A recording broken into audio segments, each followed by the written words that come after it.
Hey guys, today we're going to be making this background. Now, the one we're going to make isn't actually going to alternate like this.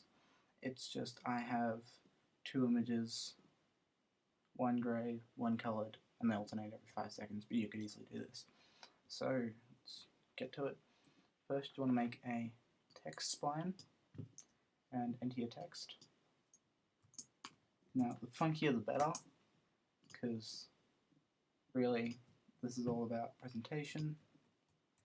So, make it look nice. And add an extrude nubs and drop the text spline onto that. Now, and they have 3D text, but if your one didn't actually move it that way, it moved it, like squished it that way or upwards, that's because these are moving and this isn't. So set these to 0 and make this 20, or however thick you want it. But 20 is pretty good. Okay, now we're going to make this editable by hitting C and selecting its children. So open it and click that, and then hold Control and click each one. And then we're going to right click and go connect. That's going to create one that doesn't have any children, it's just one object. That's what we want. Now we're going to delete these tags and we'll rename this by pressing enter and then renaming it and duplicate that 3 times. Now we're going to add 2 explosion FXs. No, sorry, not explosion FXs. Shatter FX. And we're going to remember Control, click and drag, duplicates an item. So drop these onto there, and we'll make this one strength 10, and the upper one 20. So we get this pretty odd looking effect going on. So what we want to do is, the way I found it's good is if you go into your 4 view by middle clicking, and we'll prevent movement on the x-axis, and we'll move the 10, I think it's 10%, yeah, the 10% one back about half the width of the text, a little bit less, and then up just a tiny bit. So it's like just obviously above and behind it like that.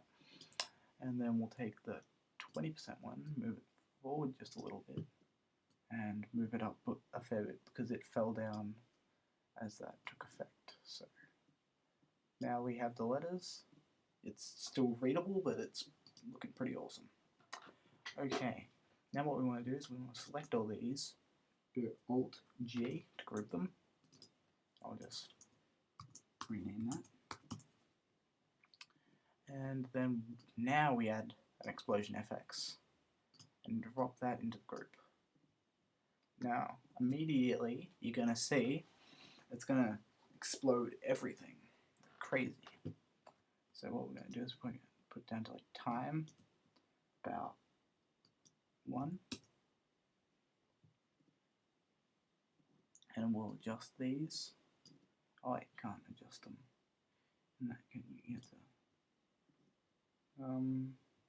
actually, I think if you hit T, there we go. If you hit T, you can change these in the editor, but for demonstration's sake, in these tabs somewhere is the options for, see, that's the slider for the red one, and I think under gravity there's the slider for the blue one.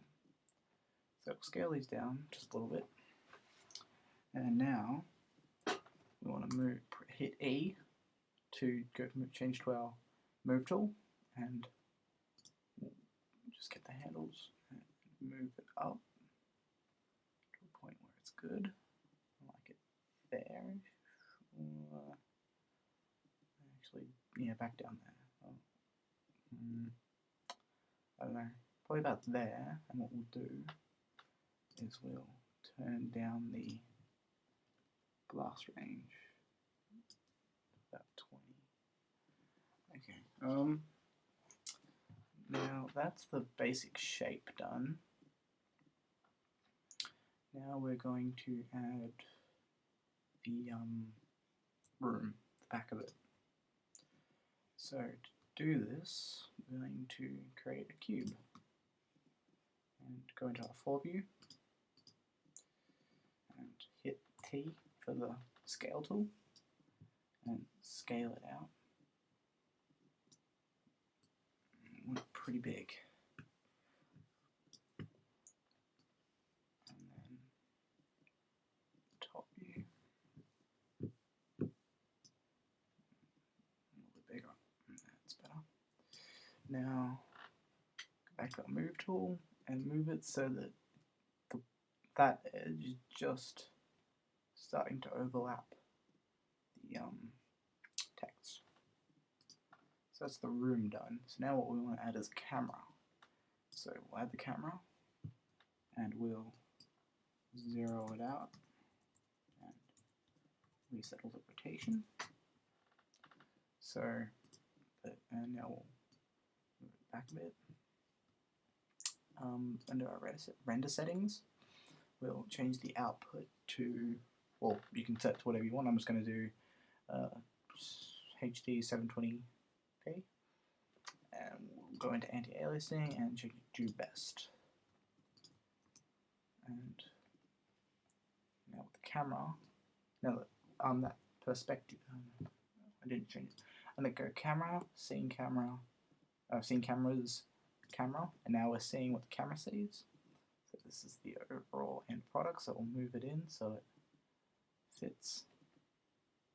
Move it up. It's about center. And we'll render that.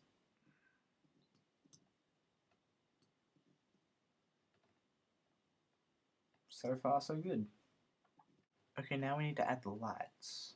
So what we're going to do is we're going to add an area light and turn its intensity down to 35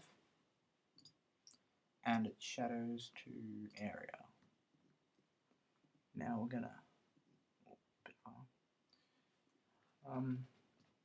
pull it back about there, move it across, and move it up.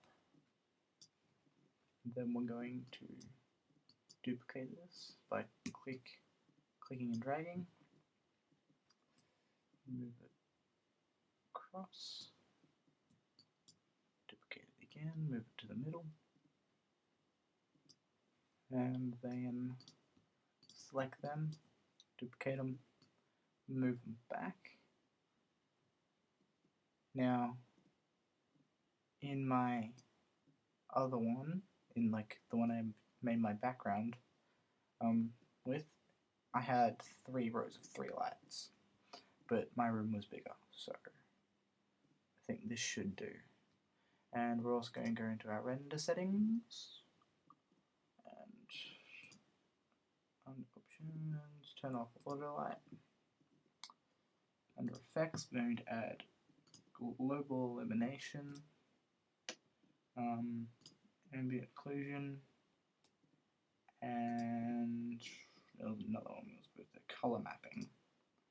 Add color mapping. And take effect background, and for global illumination, we'll change it to IR plus QMC still image. So we'll render that. Okay, that render's done. So that's looking pretty good. I'm just gonna save that to my desktop.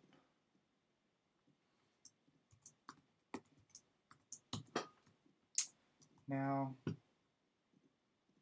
that's the end of this tutorial. As you saw as my background, it's all about experimenting, fiddling with the settings, seeing what you like, seeing what you don't like, and adding your knowledge on top of this to see what you get. Now, now I've just added materials here, and it's like really changed it up. So